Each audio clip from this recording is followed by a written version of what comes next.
আজ যখন মানুষ ওয়াইফাই ছাড়া 1 মিনিটও থাকতে পারে না, যখন শহর, টাকা আর প্রযুক্তি ছাড়া জীবন কল্পনাই করা যায় না, তখন আফ্রিকার এক কোণে এমন একটি গোত্র আছে যারা আজও কোনো শহর চেনে না, কোনো টাকা ব্যবহার করে না, কৃষিকাজ জানে না। তারা শিকার করে, যা পায় তাই খায়, আর অবিশ্বাস্যভাবে তাদের জীবন বদলায়নি গত 40,000 বছরেও। এই ভিডিওতে আমরা জানবো পৃথিবীর শেষ সত্যিকারের শিকারী সংগ্রাহক গোত্র হাদজা সম্পর্কে।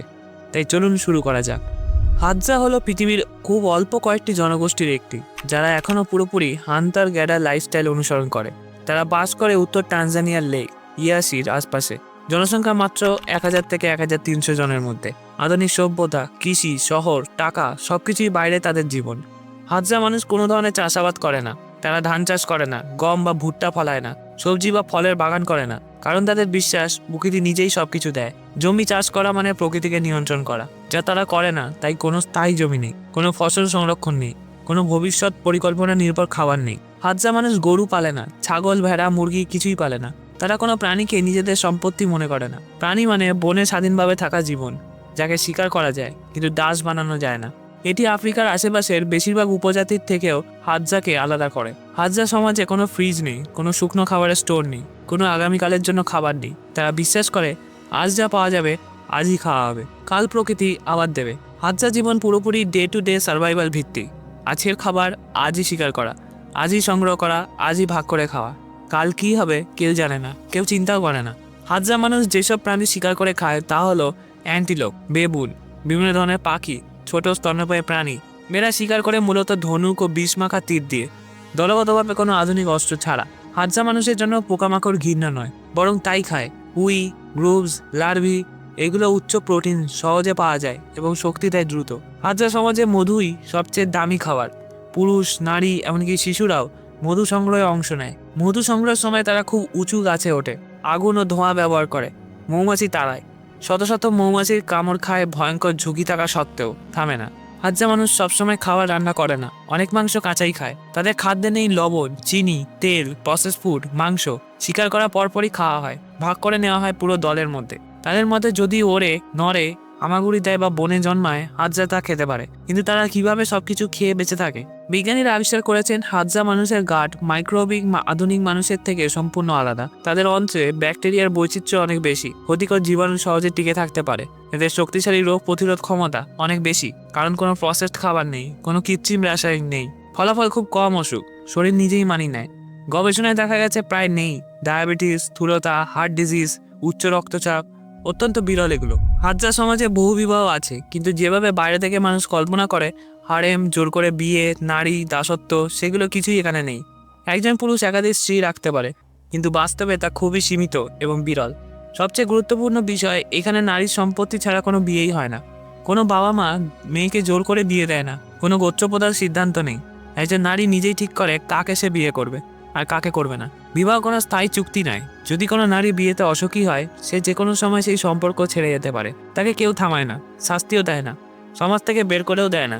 ডিভোর্স বা বিচ্ছেদ এখানে স্বাভাবিক এবং লজ্জার বিষয় নয়। সম্পর্ক কাজ না করলে আলাদা হয়ে যাওয়া এখানে একদম সাধারণ ঘটনা। নারী আবার নতুন সম্পর্ক করতে পারে, সমাজ তাতে বাধাও দেয় না। এই কারণে হাদজা সমাজ পুরুষতান্ত্রিক নয়, যদিও বাইরে থেকে মানুষ তা মনে করে। এখানে পুরুষের ক্ষমতা নেই নারীর জীবনের উপর নিয়ন্ত্রণ করার। হাদজা সমাজে নারীরা শুধু স্বাধীন নয়, বরং সমাজের মূল ভিত্তি। তারা নিজের জীবন, সম্পর্ক এবং ভবিষ্যৎ নিজেরাই নিয়ন্ত্রণ করে।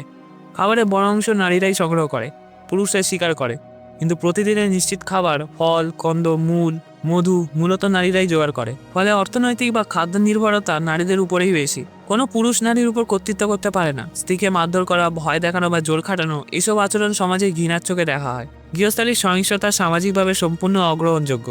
যদি কোনো পুরুষ এমন আচরণ করে, গোটা গোষ্ঠী তার বিরুদ্ধে দাঁড়ায়।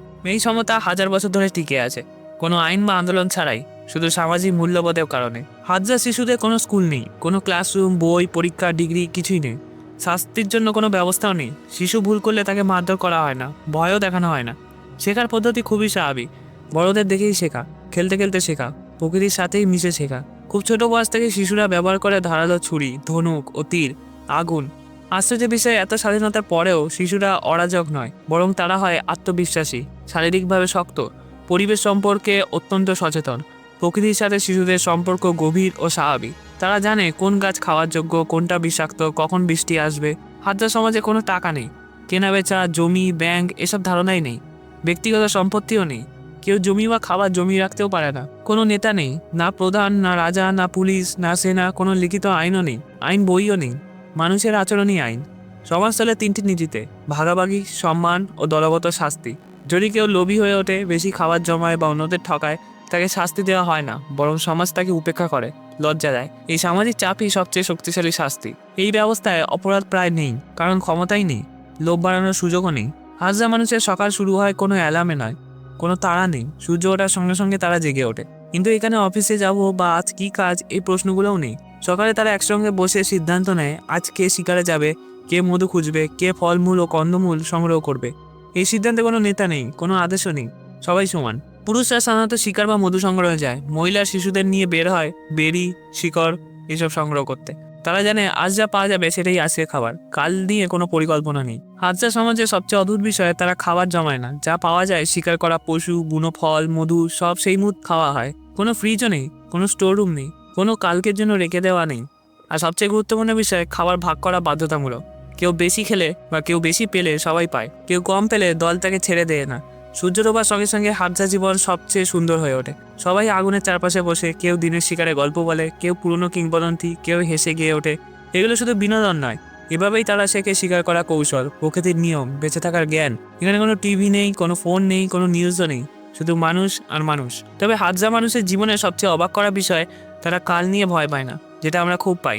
ডিপ্রেশন, একাকিত্ব, ক্রনিক স্ট্রেস, এই শব্দগুলো কোনো অর্থই নেই এখানে। হাজরা সমাজে নিজেকে হত্যার হার প্রায় শূন্য, দীর্ঘমেয়াদী মানসিক রোগ নেই। বিজ্ঞানীরা বলছেন সম্ভবত আধুনিক স্ট্রেসই আমাদের সবচেয়ে বড় রোগ। হাজরা মানুষ সূর্যের সঙ্গে ঘুমায়, সূর্যের সঙ্গে জাগে, কোনো ঘুমের ওষুধও নেই, কোনো ইনসোমিয়াও নেই। অনেক বিজ্ঞানীর মন্তব্য, শারীরিক ও মানসিক দিক থেকে তারা হয়তো আমাদের চেয়ে বেশি সুস্থ।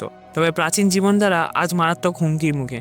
হাজরা জমি দখল হচ্ছে কৃষকদের দ্বারা, পর্যটন প্রকল্পের নামে, সরকারি উন্নয়ন পরিকল্পনায়। শিকারযোগ্য প্রাণী কমছে, বন উজাড় হচ্ছে, জলের উৎস নষ্ট হচ্ছে। তাদের কাছে টাকা নেই, কিন্তু তারা বেঁচে থাকতে জানে। আর আমাদের সব কিছু আছে, তবু আমরা প্রতিদিন লড়াই করি। আপনার কি মতামত এই সম্বন্ধে? এই ভিডিওটা যদি ভালো লাগে তাহলে এই ভিডিওটা দেখুন। এরকম আরও ভিডিও দেখতে চ্যানেলটা সাবস্ক্রাইব করে দিন।